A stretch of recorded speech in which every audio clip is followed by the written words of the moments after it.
in the first half, we had a terrible last 7 minutes. We got outscored 14-0, giving them their 13-point lead.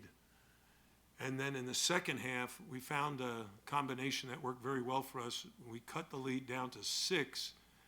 I'm not sure how much time was left. Does anybody know? Anyway, we got it cut down to 6, and then we made 2 real critical errors, and it went immediately back to 10. And for the most part, that ended our chances of winning the game. But you got to give a lot of credit to Tennessee. Rick Barnes does an amazing job. His players played great. Zakai Ziegler is an amazing player. And Chaz Lanier, we actually played against him last year.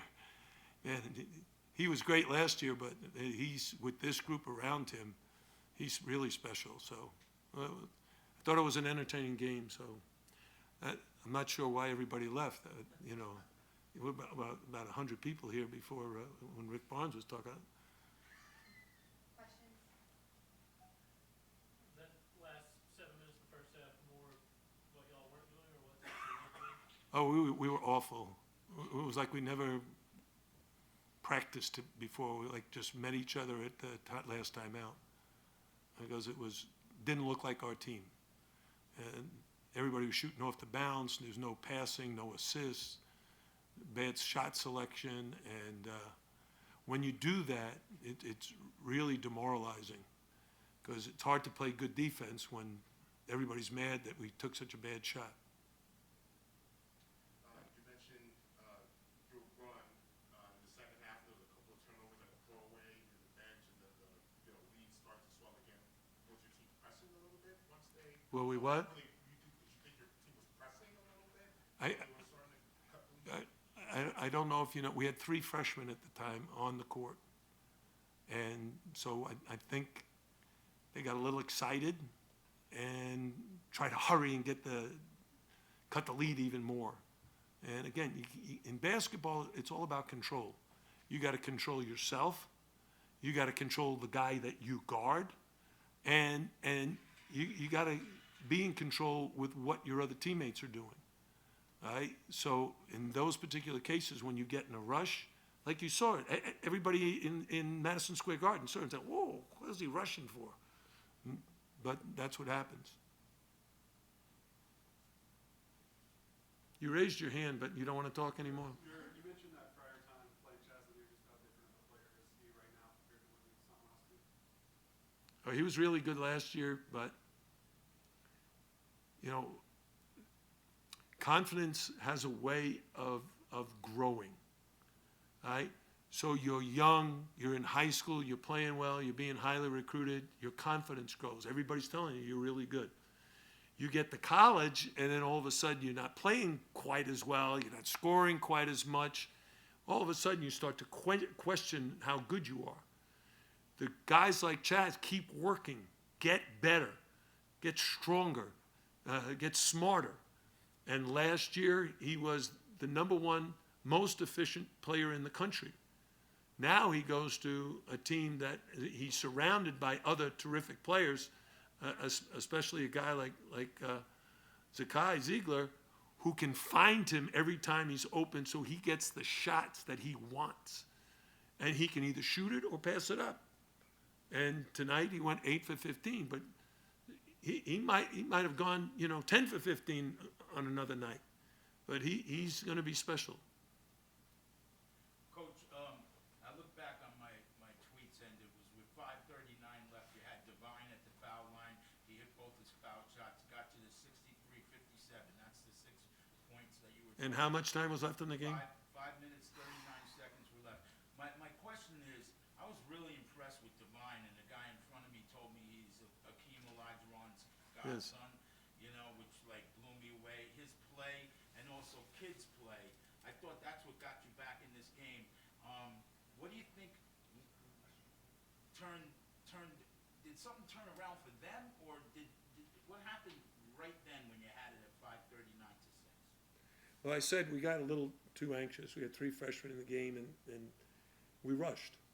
But to go back last May, to tell you how crazy recruiting is, we'd already basically completed our high school recruiting. when Akeem Olajuwon called me. Akeem is friends with my son Jay, and he told my son Jay, ask your dad if he needs a point guard, because I got a kid who plays with my sons in high school. They were 32-1, and I think this kid is going to be a really good guard. My son told me, I spoke to Akeem, and I told him, we're really not looking for another guard. But after he convinced me you can take him and redshirt him, I said, okay, well, redshirt him. Because then you have a player sitting out who actually is in your program, because now you don't even know if you're going to have guys back. Well, okay, we're going to get this guy back. We have a year to work with him. And instead, during the summer, after about 3 weeks of watching him in practice, I said, oh, we're not redshirting this kid. But he still has a lot to learn. Today he played very, very well, and he's had games like this already. But we're trying to bring him along. He's kind of understudying Nigel Pack. At the end, and I should have gotten Nigel back in earlier so they could have played together more. And, moving forward, that's in the back of my mind. More right here, right here. Coach, you talk about how the freshmen, they pushed the tempo on you guys a few times, and it was a lot on defense giving up the weak side 3-point. Is it because of, the depth of being so young or tired or just being in this building? Oh, no, I don't think it had anything to do with the building, as far as I can tell. But if you go back to when we started practice, and every time we had a scrimmage, the final score of the scrimmage was like 96-92.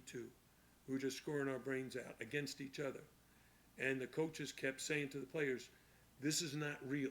We have to improve our defense and our rebounding.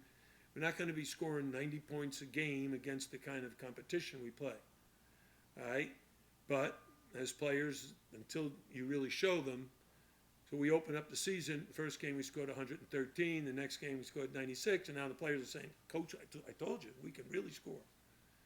Well, then we go to a tournament. We're playing against higher level competition. Now we're having a heck of a time trying to score, and we're not defending very well. So in the last, I'll say, we played Arkansas on December 1st, and it's now December 10th. In the last 12 days, 2 weeks, the attention to detail in practice by the players, not the coaches have been doing the same thing. The players have all of a sudden realized that's what we have to do to improve as a team and have a chance to win. And we did a better job tonight. They still, if you look at the stats, they shot 40% from three and 48% overall, 83% from the foul line. So we still got a long ways to go. And we didn't get out rebounded, but we kept them up. They're a great offensive rebounding team. They only had 5 offensive rebounds. So our rebounding is getting better. Our defense is getting better. And eventually, and this is what I told the team afterwards, eventually the winning will follow. You have to follow the process. You're not good at something, get better at it. Last question. Coach, Isaiah Johnson, or Igu, he hasn't played in a while, but played tonight. What was the decision to play him, and what do you think of his performance?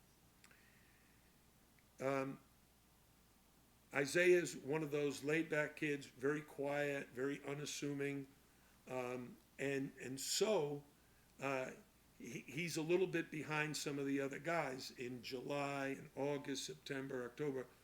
And now, in the last few weeks of practice, he has started to pick it up. He's been more aggressive. He's defending better, rebounding better. So in the second half, we needed to give Brandon Johnson a little bit of a rest. I never intended to just let Isaiah stay in the whole time, but he went in and he helped us. So if he can continue to improve, he'll earn playing time, and that's what I told the team afterwards. We haven't determined, a set rotation yet, because there's too many inconsistencies on the players' part. If you're inconsistent on defense, if you're inconsistent on rebounding, if you're inconsistent on offense, you're not going to earn consistent playing time.